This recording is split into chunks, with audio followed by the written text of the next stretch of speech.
Okay, I think I managed to get my camera to stop lagging, but I guess we'll have to observe the episode because, like I've warned you, there's something going on with the Wi Fi here that just keeps making my camera lag because I transmit the video recording from my phone to my laptop, anyways. Hello, everyone. Welcome or welcome back to the Rich Martini. I hope you're doing well and I hope you're having an amazing day. I don't know how I am doing because I just finished Fourth Wing, and I'm not going to dedicate the entire episode to this book, but I would just like to discuss it for a second because I did mention that I've borrowed it from the library, the local library, a few weeks ago, maybe 2 weeks ago, and I finally got to reading it because I borrowed a lot of other books. And as you can see, this is a thick girl. Like, she is thick, and you would imagine that she would require quite a bit of time to read. Not if you're me, because the very first day I read that book, I started reading that book. I read 300 pages, and there is in the Bulgarian translation 718. So that's not to say that I've read this book in 2.5 days or so, because I had some other stuff to do. But today I finally finished it. I had the final 120 pages, and I got to reading it, and I finished it in one go. And the thing is, okay, spoiler alert for those of you who want to read Fourth Wing and have not read it. Skip the episode a bit because I'm going to talk about other stuff, but I want to discuss this for a second. So here's the thing. I have to admit that I really liked it, but don't cancel me. This isn't necessarily, I don't know if it's the translation, but it's not necessarily the best writing I've ever read, but it's definitely captivating and it definitely gets you going and it gets you hooked. I mean, it wouldn't get like I wouldn't read 300 pages in one day if I wasn't hooked. Um and I did find a few things interesting. First and foremost, it's quite rare because, like, you would see this book and you would ask, is it ever that serious for a book to be that thick? And the answer is yes. Because what I find interesting about this book, and this is the first book I've written by this author, so I don't know if this is common with her writing. I don't know if she only writes fantasy novels. I don't know. I'm not familiar with the author. Um, but I find it interesting that the author doesn't necessarily leave out any details because every single thought is mentioned and elaborated on, and every single detail of every single battle and every single experience is contextualized. And I find this quite rare because I think that a lot of the times authors leave a lot of gaps to be filled by the reader, and they don't feel like uh grappling the right word I'm looking for? I don't know, but they don't feel like dealing with the small minuscule details that are so trivial that you wouldn't necessarily care to write about because you're so focused on the main things. And what I found interesting is that this book does pay attention to every single small detail of the way the main character whose point of view we read in this book is dealing with. And I found this quite interesting. um what I found So here's the thing. I don't remember what book it was. I don't remember if it was a book or a movie. If you are familiar with a similar story, do let me know because this genuinely changed my life. But there was this story that I familiarized myself with a few years ago of this character. When they read a book, they always read the last sentence. And since then, I don't do it always, but if I am very captivated by a book, I'm going to read the last sentence. Now, spoiler alert. Again, I assume that if you're going to read the book, you're skipping this segment, so I'm actually going to stop saying spoiler alert.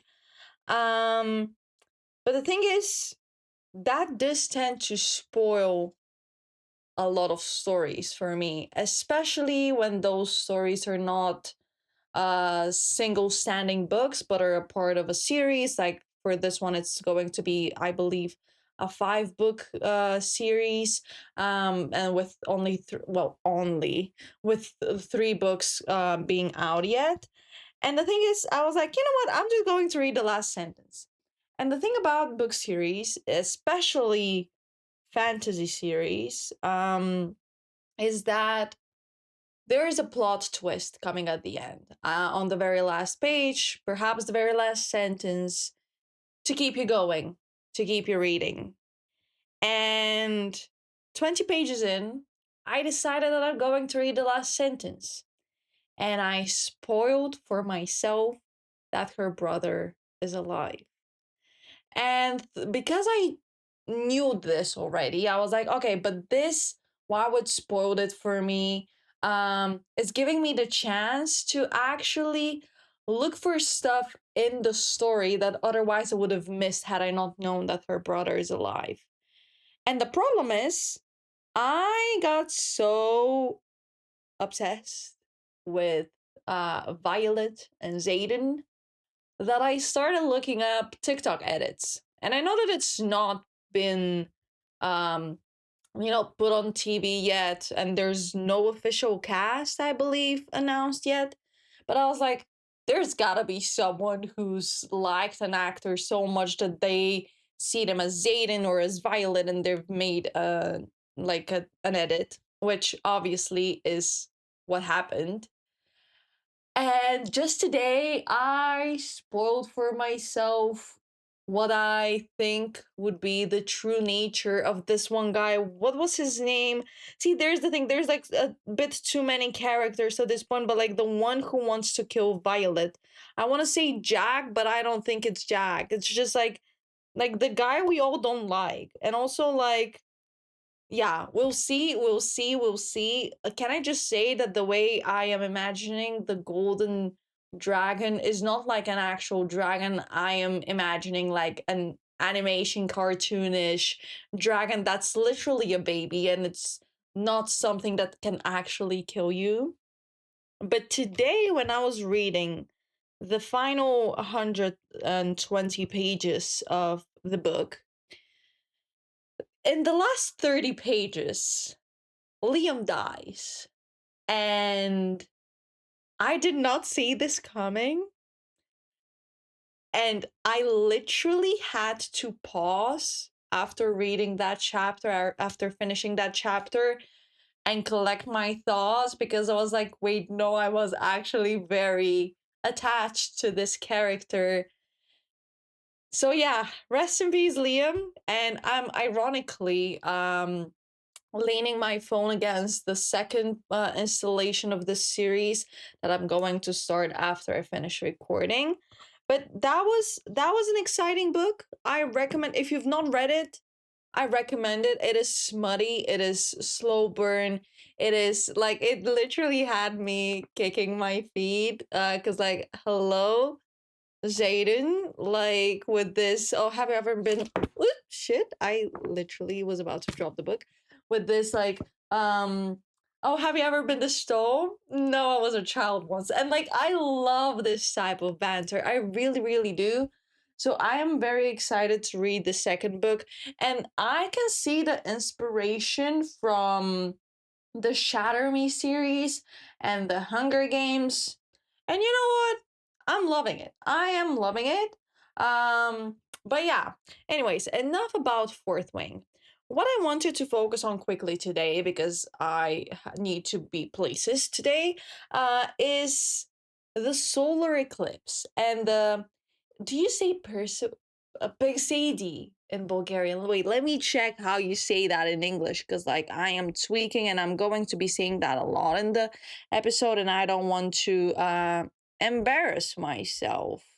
Okay, so I literally had to stop the recording and start it again, because the second I checked, um, that's the thing. When I plug in my microphone to my laptop for it to capture the audio, it just stops playing any sounds coming from my laptop, and I had to unplug my laptop to see how Perseids is pronounced. And then I went to record and I went to talk, and then I noticed that no sound is being transmitted from my voice to the microphone to the laptop.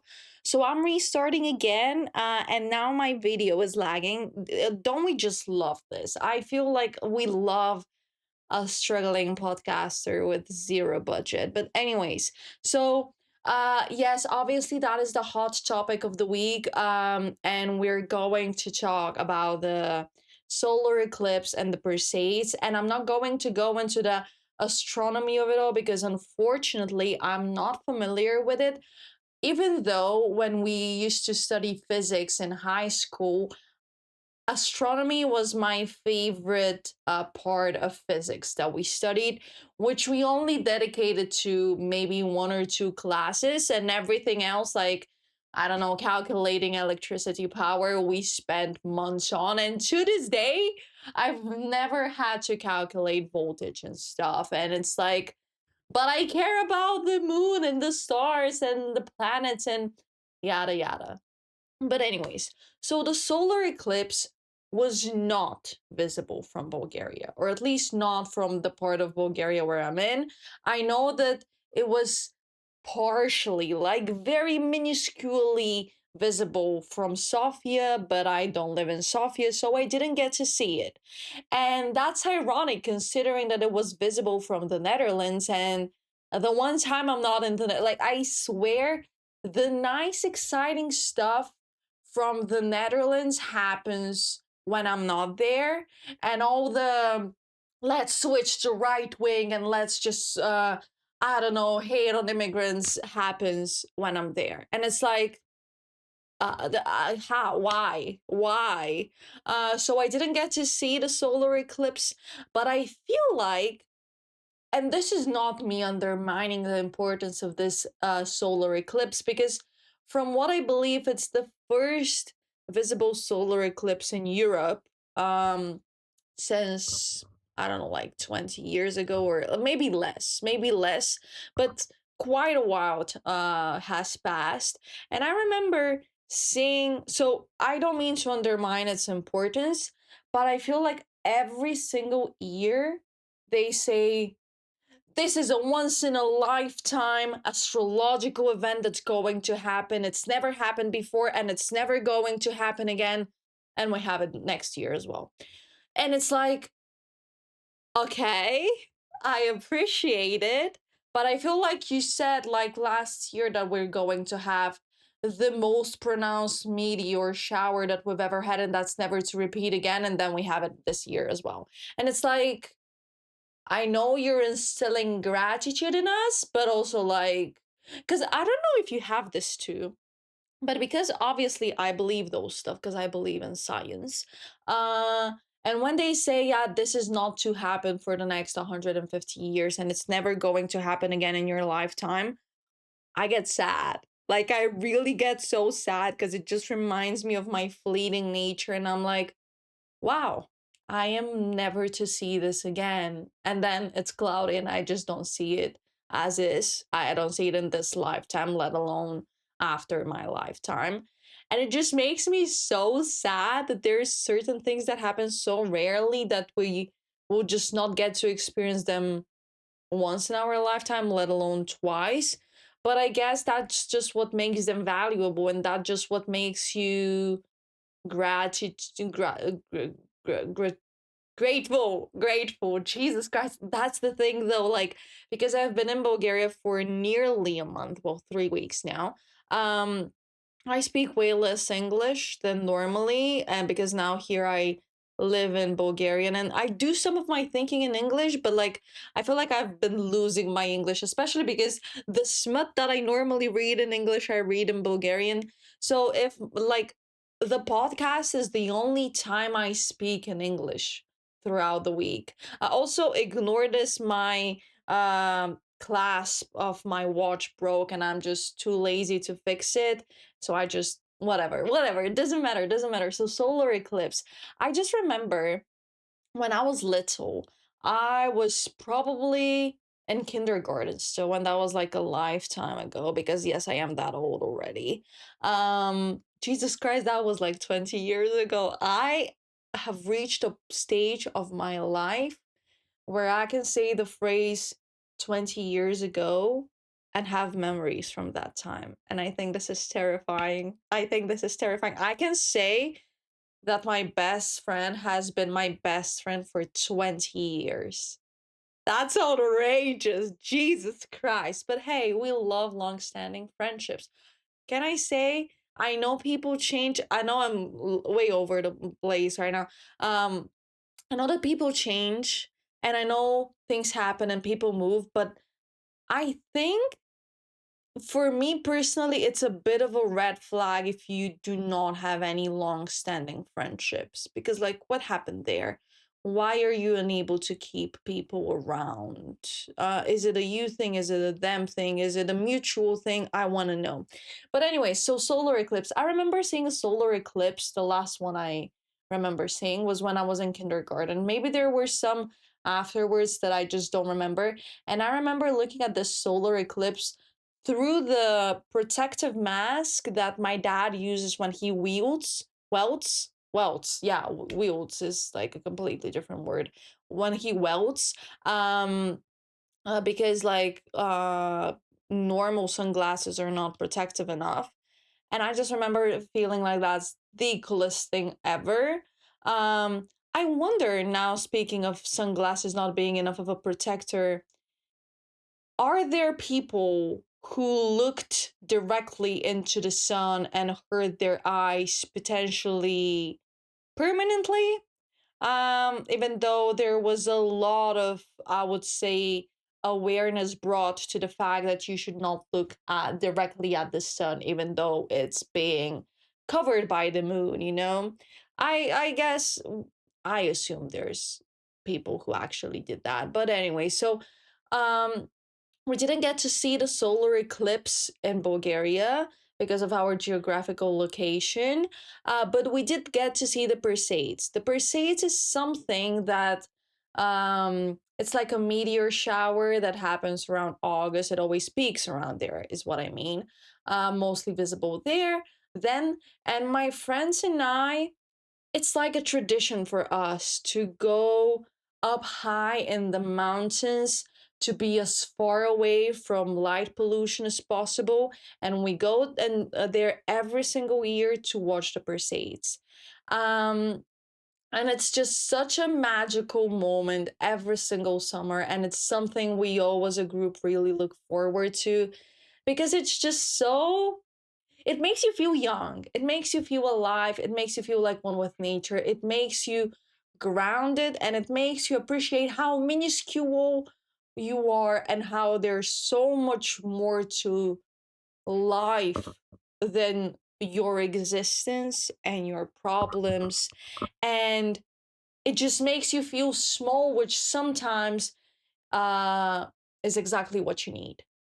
And we go way, way up high in the mountains, far away from civilization, to be able to look at it the best way possible. But this year, we decided to skip going there to this secluded, this like traditional spot that we go to because there's bears. And there's been a lot of bear activity in the region of Bulgaria that I live in. And last year, actually, when we went to look at the Perseids at this spot, I left earlier because I had to work the day after, and I just could not stay until 4 a.m. So I left and then I call my friends to tell them, hey guys, there's deers on the road. Be careful when you're driving when you eventually leave in a few hours. And they're like, actually, we're leaving now because two bears just showed up and passed right next to us. Thankfully, without baby bears, because if you see a baby bear, just know that mama bear is somewhere close. um so that I'm so incredibly thankful that I missed that experience because I don't know how I would be how I would react if I saw a bear that up close to me and I'm far away from civilization and I'm literally in its home. So I'm not entitled to being like, what are you doing here? Like, I'm the one who's invading your personal space. Excuse me. Um, and this year we just didn't want to risk the bears, especially with this heightened activity of bears in the towns, let alone in the mountains. And actually, it makes me so incredibly sad for like the fact that the animals have to um overcome their fear of animals and of people because they're looking for food. Because the thing is, I would say that because there's also a lot of foxes. I would say that a fox is more scared of me than I am of it. But this heightened activity of animals in towns and in villages has been because there's nothing for them to eat in the woods. Um, the region that I live in, the last few years was hit by very bad hails when fruits and vegetables started blossoming and blooming and just like, started turning into the actual fruit and vegetable, which basically ruined the harvest. And the animals had nothing to eat, so they were reluctantly forced to go seek food elsewhere. And for them, that was towns. And I can understand the fear of people, because I myself would also be scared if, let's say, a bear popped up. Um, but I'm also filled with sadness and anger and empathy for them because they don't want to be here. And like, we're the ones who evaded them.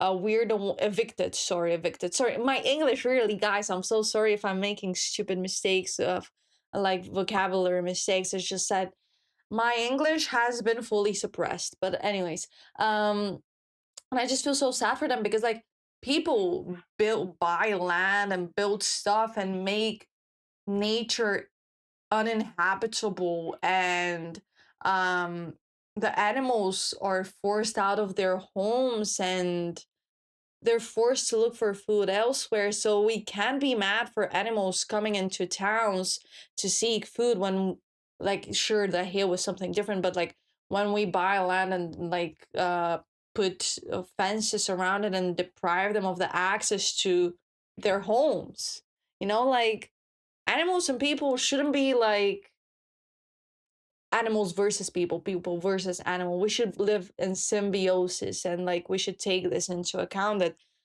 us expanding our lives affects the livelihood of other organisms. But yeah, anyways, and like actually there were two large deers fighting and running in my front yard the other day.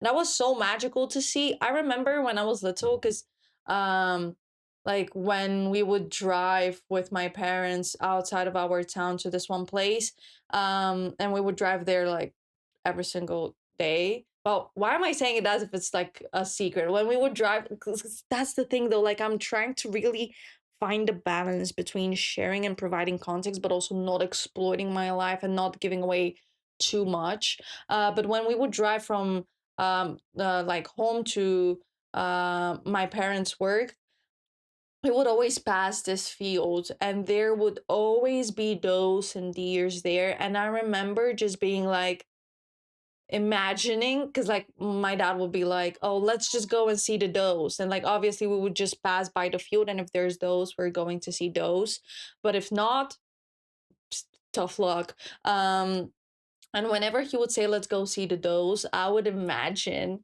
me going up to literal Bambi there with, but like a female Bambi with a pearl necklace, and I would go and pet it. And to this day, that is my biggest dream ever. And actually, I was doing a lot of I know I started talking about the solar eclipse, guys. Like this episode is approached with no mind map in mind.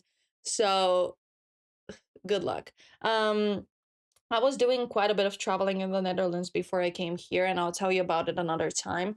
But I went to Maastricht, and I was walking around with my friend, and I just see a doe. And I literally started crying because I think they're so beautiful. And then it hit me, wait, this is a zoo and they're not supposed to be here and they're in captivity, and like zoos should be like rehabilitation centers for sick animals that should be released, but don't imprison them. Like that's like it genuinely makes me want to cry because also, what is a tiger, a lion, a zebra, a hippo, a rhino? What are they doing in Bulgaria? Like to show them in zoos, or what is an ostrich doing in Bulgaria? That is animal cruelty, and the climate is so not the one that those animals are built for, and they're not built to be held captive. No one is. And they should be free. And while I was very happy to see a doe, and I literally started crying because for me, they're some of the most beautiful animals, I just couldn't help but think for me to be able to see this and for me to fulfill this dream of mine to see a doe up close, it had to be captured and it had to be deprived of freedom. And that is too high of a price to pay because it's okay for my dream to remain a dream as long as this animal is free to live the way it was meant to, because this is also messing up with their instincts. And if, let's say, an animal was raised in captivity and then it was released, well, it's never been taught how to survive on, well, taught, it was never given the chance to develop the instincts of how to survive on its own. And it's just, you're dooming this animal um to death and suffering. And yeah, anyways, solar eclipse per se. So yeah, we didn't get to go to up high in the mountains, but we did go to this quite popular, how do I say, like field, let's say, in our hometown. And there was like an event organized by the youth center where they put a stage, and it was like an open mic, and people would go with their guitars and play the guitar and sing. Now, there were a lot of beautiful performances. There were a lot of people who, in my opinion, they were left for dessert because they were the last ones to show up on stage, and they ate so hard. But there were others who, and like, I'm no one to judge because like you've all heard me sing here, and like I've showed you how I play the guitar. Like I am no one to judge. But like what this reminded me of is like, and I commend them for their bravery to show up on stage, but I just couldn't help but be reminded of this one instance when I was in middle school or elementary. No, it was middle school. And basically, there's this big well, I don't know how big they are, but there's this family in our hometown who are music producers, and they're also music teachers, and they teach people to sing and play instruments and bring them to festivals, and they win a lot of awards and yada yada yada yada. And all respect for them. But I think so they came to do like a casting, like a audition for they were like scouting their next talent, and they came in our middle school. And my teachers were all like, you're all going, and you're all going to audition, and you're all going to perform, and you're going to blow them away. And I went there, like, so first of all, uh I and a group of my friends, my classmates, we did a dance to Turn Me On by Nicki Minaj and David Guetta, Nicki Minaj, I'm so sorry to may the icon she was rest in peace, because this MAGA that is being on display right now is not the Nicki Minaj I grew up with, and it's just against everything she ever stood for and everything she ever made money from. Um, but anyways, and we did a dance to this song. Mind you, I cannot dance to save my life. I don't get me wrong, if you take me dancing, I will dance, but it's just not going to look good. I don't have it in me. I'm just like this and I'm so stiff, and I just don't I feel like I either dance only with my upper body or my lower body, and there's no synchronization between the two, which is ironic because I was a gymnast, like there's no, like, I have rhythm, but I don't have the moves. And we did this, and then we sang a song, and I don't remember what the song was, but guys, it was terrible. It was terrible. And that's the important thing. You should be surrounded by people who support you, and you should be surrounded by people who love you. But those people who support you and love you should love and support you enough to tell you no. Because I don't want to be support, like, I want you to support my dreams, but if I cannot sing to save my life, you tell me shut up because you're going to break the glass. And that's something that's going to hurt me initially, but it's going to save me in the long term. And because in school we didn't have that, and like our parents were like, you know what, you're young, you cannot sing, you cannot dance, but go have fun. Because like I've been told I cannot sing because like it's like obvious that I cannot sing. And we go there and we perform in front of this family that's, scouting their next big star. And they're like, you have talent. And with work, we can make that talent into a superstar. And you just need a few lessons in singing and a few lessons in dancing. Obviously, I did not proceed with the lessons. But my guy, um, and no, it wasn't giving like the like, honestly, yeah, it kind of was giving on a like a One Direction, everyone but Liam, One Direction X Factor audition, because all of them were bad. I love those guys so much, but the auditions, I don't know how the judges saw beyond what was there presented on stage, but thank God they did, because they gave us One Direction and I'll love them for that forever.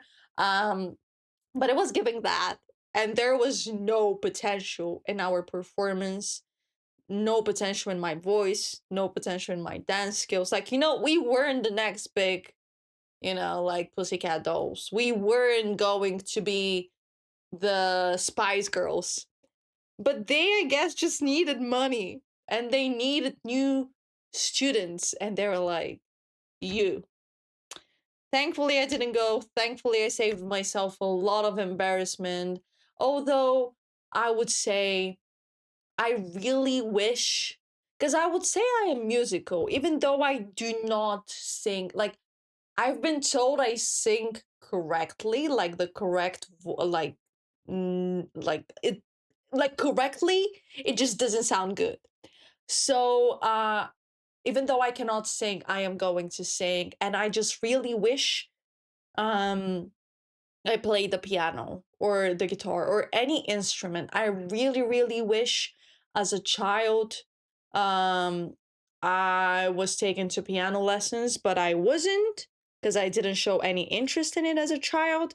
And now I regret it, and now that's why I'm going to struggle and figure out how to do it with YouTube at my ripe age of 24, because I feel like nowadays it's going to be way harder to learn how to play the guitar and the piano than it would have been when I was 4 or 5 or 6 or whatever, like throughout my young years. Well, not that I'm old, but like throughout my childhood, because I would just be soaking up the information as a sponge. And now I'm just like, wait, I cannot move both my hands like to perform different things, and like this one to hit this um button, piano tile. I don't know what it's called in English, and this one to hit another one. I don't have that coordination yet, but we'll see how that one turns out because I've been playing the piano. Well, I played it only once, but like I learned the intro to So Easy to Fall in Love and what was I made for and when the party is over. But unfortunately, well, I think like it's normal for a beginner, but like I only played them with one hand. So just type into YouTube, Izzy, like X, like blank song, piano tutorial or like tutorial for beginners. And it just shows you like a single hand version of the said song. But I feel like real mastery comes from playing with two hands, but also I should be doing this for the sake of having fun because I'm not going to be the next Mozart. I'm not going to be Beethoven. I just want to have fun. But I hate that my perfectionism comes in the way of me having fun. But the Perseids. So we went there, and like the people were playing the guitar, and it was like a whole vibe. Cause like there were a lot of people from different walks of life, different ages. Like there were two twins that were probably, I would say, 3 years old. I can never tell with children. If you're younger than me, I cannot tell if you're 16 or if you're six. Like to me, all of that's the same. But let's say that they were three and they were in their Spider-Man costumes and they were running around us in circles. And then next to us there was like a couple of grandparents, and it was just like so nice because all people, no matter the differences, no matter the jobs, no matter the exhaustion, no matter the walk of life, no matter their faith, we all gathered together in this one day to enjoy some music, to enjoy the bravery of those people to go up and perform in front of audiences and just look at the sky. And now, before I dive into what this meant for me, I would like to say that also I just couldn't help but think of how beautiful it is that because I was texting also throughout the day with my friends from abroad. Um, and it's so beautiful that all of us are in different parts of the world right now. All of us are in different time zones. All of us are leading different lives, yet we're looking at the same sky. We're looking at the same moon, yeah, from different angles. Yes, some of us saw the eclipse, some of us didn't, but we were all looking at the same thing and getting excited. And it was just so beautiful and such a way to connect with people from everywhere because what I'm going to dive right now into, and like it's probably going to make me cry, but it was just, I love the Perseids so much every summer. I've been watching them, observing them for the past 5 or 6 years.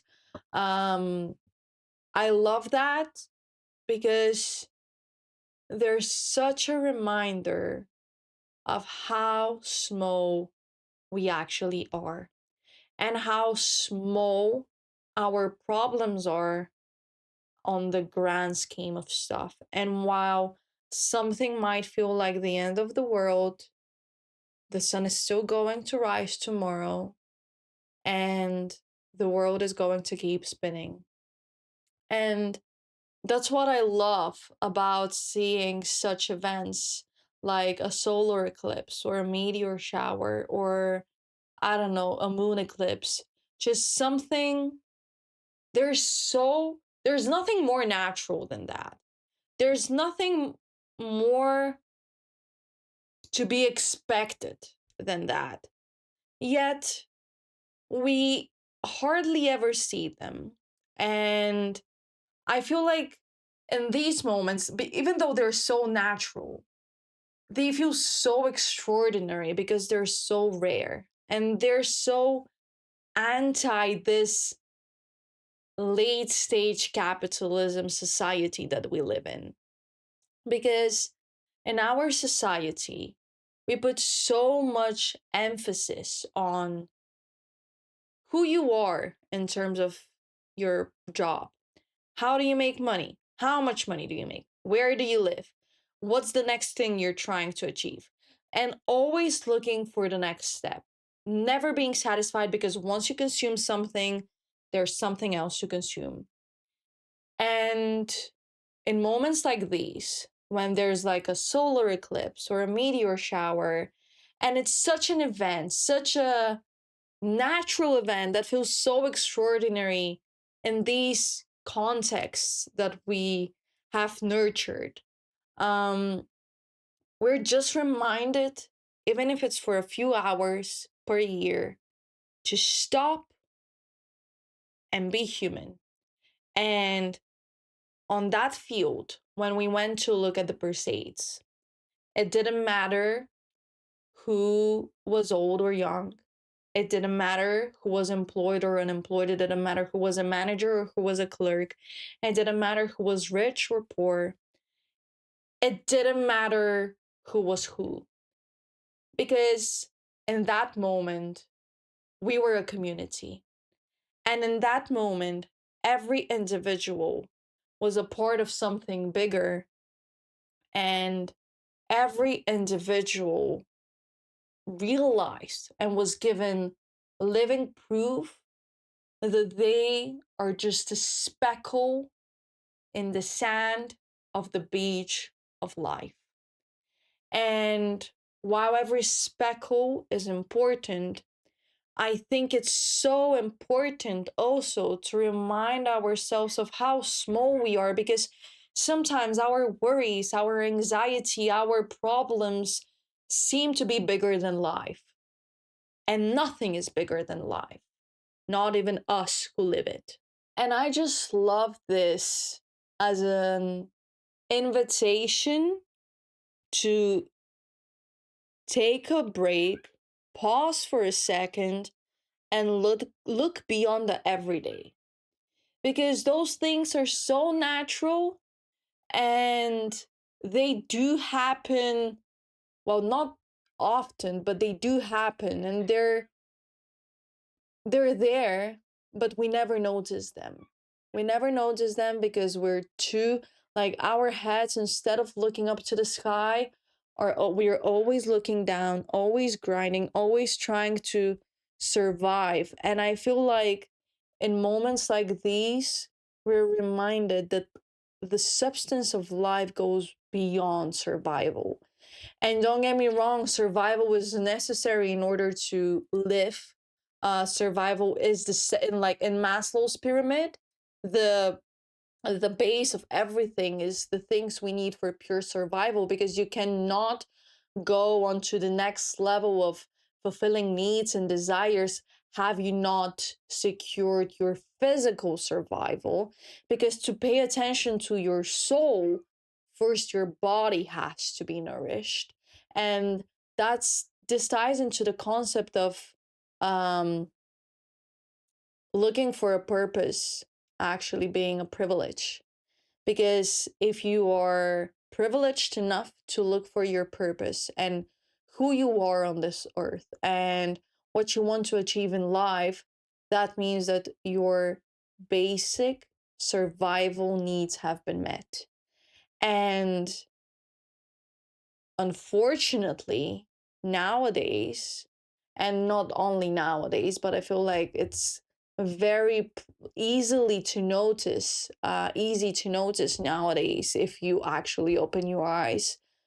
Securing your survival is becoming harder and harder, and it is a privilege.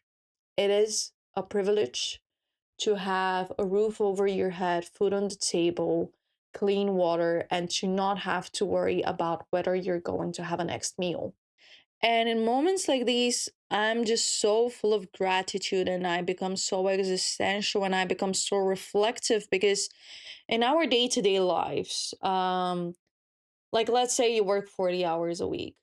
That is a lot, most of your time awake throughout the week. And then you're so caught up in your job, so caught up in your chores, so caught up in your to-do list, so caught up in doing everything that you have to do, that you forget that sometimes all that's necessary is to be, and to be one with nature, and to just be. And I don't know, it just, in moments like these, it really makes me sad, and it really makes me reflective of how much emphasis we put on money and job titles. And I'm not saying that money is not important, don't get me wrong. Like, in this society that we live in, money is the thing that makes the world go round, unfortunately. But there is so much more to life than the means we use and earn to get by. And we are conditioned in a way that we forget the importance of the actually meaningful stuff, because money and job titles and cars and houses and, I don't know, clothes and expensive stuff, materialist stuff, is not things that we take with us when we die.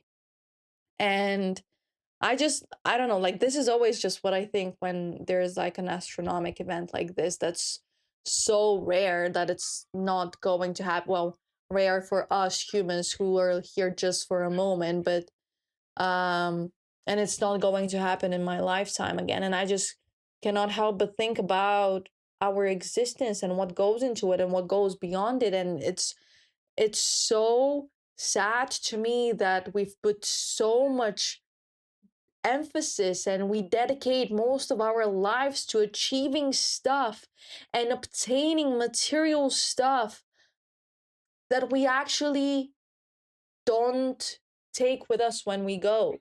Because, and this is not to go into a conversation of whether you believe there's an afterlife, heaven, hell, or reincarnation or not. But if, let's say, you were to take things with you when you go, because when you go, like, you're born naked, and then you die stripped down from your money, your title, your objects. You don't bring them with you in the grave, or if you're cremated, or whatever the procedure is in your culture. You don't take them. And it pains me so deeply that we put so much emphasis on that, because what we take with us, if you believe that there is like some consciousness after we die, is the memories that we made. And I don't want my memories to be memories of me solely seeking a job title, me solely seeking money. And um, what we leave behind is not estate, is not money, is not cars, is not an open job position when we're gone. What we leave behind, what our legacy, collective legacy is the way we make people feel. And when you're gone, the people who love you and the people who care about you, and those are the ones who actually matter, are not going to talk about you on your grave like, you had so much money. Oh, but you became a manager way earlier than other people became managers. No, they're going to sit at your grave and they're going to remember how you made them feel. And what's going to matter for them is not who you were on the clock, but who you were in your heart. And one day, when you die, you will not take the money with you, and you will not take the house, and all those worries that are now bigger than life are no longer going to worry you, because you're no longer going to be. And we spend so much of our life dedicating to do, that we hardly ever take the time to stop and be. And I think this is really heightened. This way of thinking now is really heightened in these turbulent times of my life, when I'm in between stages of my life, when I'm transitioning from a student, which is what I've been my entire conscious life, to an adult, a professional. When I just feel so much societal pressure to find a job, buy an apartment, buy a house, maybe start a family, get this, get that. And it's like, I, it pains me deeply that this is what we put emphasis on. And this is what people ask you. Like, people ask you, what's your job? But no one really asks you who you are. And it really, really pains me deeply because, I think it really hit me now this week, especially because of this transitionary period that I'm in. The pursuits that always make me existential because of them happening every single year and like the cyclical nature of life. And it becomes like a reflective time of my summer of what have I done over the last 365 days since I last saw this star, this meteor passing by. Because I make a wish, do I fulfill it? Do I work on it? But I think another reason that I was so touched by this entire experience this year was because recently uh, there was this homeless man who would always hang around my workplace in the Netherlands, and they would always give him food, and they would always charge his phone, and if someone was smoking they would give him a cigarette. He was always there, you know, like he became like part of the store. And he passed away, and I never spoke to that man because he didn't speak a word of English. He was Romanian, and I don't speak Romanian.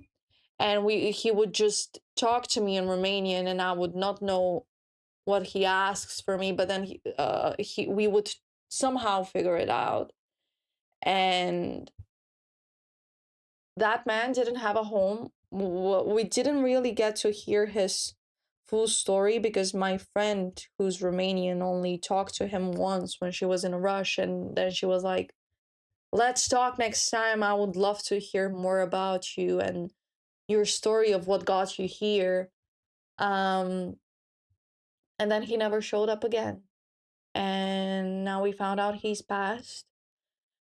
And I just remember the first time I saw him, I went to give him food after I closed the restaurant.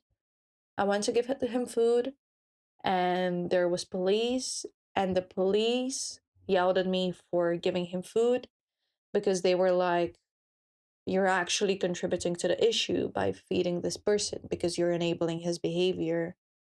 And I was so taken aback um, because I just wanted to feed that man who just didn't have money to buy food. Um, and I wasn't always an angel. There were times when I was annoyed at him or annoyed by him. Obviously, I still gave him whatever he asked of, but it's just like now that man is gone. And that man didn't have a house, didn't have money, didn't have a family that we knew of, didn't have cars. The only thing he had were the clothes on his back. He wasn't even going to the local homeless shelter. And that man is gone. And when we all go, we're all going to go like him, solely with the clothes on our back. Because in the face of death, it doesn't matter whether you're a billionaire or a homeless person. And what this man left behind, and I really hope that wherever he is, he knows it, is we would always remember him with smiling, with his favorite sandwich, with his favorite cookie, with his favorite coffee, with his favorite cigarette, with him waving at us because he didn't know how to say hello or goodbye. And we would carry those stuff. And we will carry those stuff. Um, and I think this is what matters when we go. How people remember us and what is the emotional impact we made on them. Because I feel like this experience with this man over the past year and a half, seeing him more than I've seen my family in the past year and a half, has changed me as a person. And I've always felt for people who do not have homes, because there's no guarantee that me being privileged enough now to have a roof over my head, that I'm going to have this for the rest of my life. Because when you're born, you're not promised money, you're not promised health, you're not promised a family, you're not promised food, you're not promised survival, you're not promised anything but death. And that's why the only thing that matters is how you live. And it pains me so deeply that materialism is so nurtured in our society that we equate the worth of our life with what we have rather than with how we feel and how we make people feel. And I really think that this person, wherever he is, rests in peace. And I would like to thank him because, in a way, without ever exchanging a word, he made me a better person. And he left a mark, he left memories, he left experiences. And as long as the people remember him, he will always be alive. I don't know. I know this became very, very existential. It's just, I'm really going through very turbulent times, and I'm trying to grasp change, and I'm trying to let change happen. But it's so difficult to let change happen to me when I'm so scared and I'm just holding on for my current self, and I don't want to let her go because this is the first time I felt so comfortable with who I am, even though I don't know if it's habit or it's just I just finally earned a level of self-acceptance, and I don't want to let her go. I want her to hold my hand forever, and I want to be her forever. But change is inevitable. And I just hope that in this moment, in these next few months, as I'm going through this change, and as I'm navigating these pursuits of my life, of like this cyclical nature of life, because I remember feeling this 2 years ago and last year and like 3 years ago and 5 years ago when I graduated from high school. It's so funny how cyclical life is every single time change happens. I just don't want to let it happen, but it's inevitable. And change is going, I don't know if like a solar eclipse is going to happen in my lifetime again, but change is going to happen. And I want to let that change be monumental, and I don't want to let this change be one in which I focus solely on what I have in terms of material stuff rather than who I am in terms of a person, in terms of a daughter, a sister, a friend, a partner, a colleague. I don't know. I really don't know. And like, it's so crazy that a meteor shower makes me think about this every single year. Because life feels dynamic, but life is cyclical, and it's going to repeat the same lessons until we learn our lesson. And I don't know if there's a beyond. I don't know if there's a life after death. I don't know what happens when we die. I don't know where we go. So that's why I want to live, and I mean live, not purely exist, not purely equate my worth to my productivity. As I am here, while I'm here in this consciousness, in this self awareness, and I only want to be better and do better. And yeah, I don't know. I don't know, man.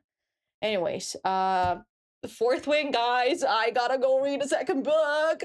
I just keep myself occupied because then if I'm not occupied, thoughts like these start flooding my brain, and I'm just feel like I'm at capacity right now in terms of grapple. Like, why do I keep saying grappling when I'm not even entirely sure what it means? But like, I just keep myself occupied so as not to think about what's happening, and I'll tell you about me applying for some courses, some university courses, even though I promise I won't, in the next episode. But until then, I want to thank you so much for listening to this episode, watching this episode, and I hope to see you in the next one. But until then, stay hydrated, wear sunscreen, and don't support genocide. Bye.